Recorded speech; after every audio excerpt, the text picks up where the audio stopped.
Just 3 weeks before Election Day, Democratic nominee Kamala Harris sitting down for a contentious interview with Fox News. The vice president sparring with anchor Bret Baier over border security for nearly half of the 27 minutes interview. The first bill, practically within hours of taking the oath, was a bill to fix our immigration system. Yes, ma'am. It was called the U.S. Citizenship Act of 2021. Exactly. It was essentially a pathway to citizenship for the... Yes, ma'am.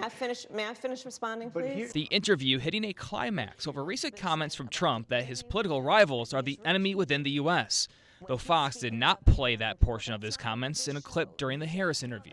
No, that's not what you just showed. In all fairness and respect to you, that was the question that we asked him. You didn't show that, and here's the bottom line. He has repeated it many times, and you and I both know that.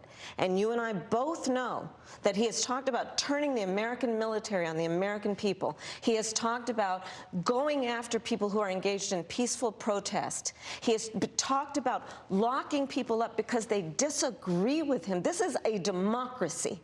And in a democracy, the President of the United States, in the United States of America, should be willing to be able to handle criticism without saying he'd lock people up for doing it. Trump himself responding to the interview with a post on Truth Social, saying in part, "Congratulations to Bret Baier on a tough but very fair interview, one that clearly showed how totally incompetent Kamala is.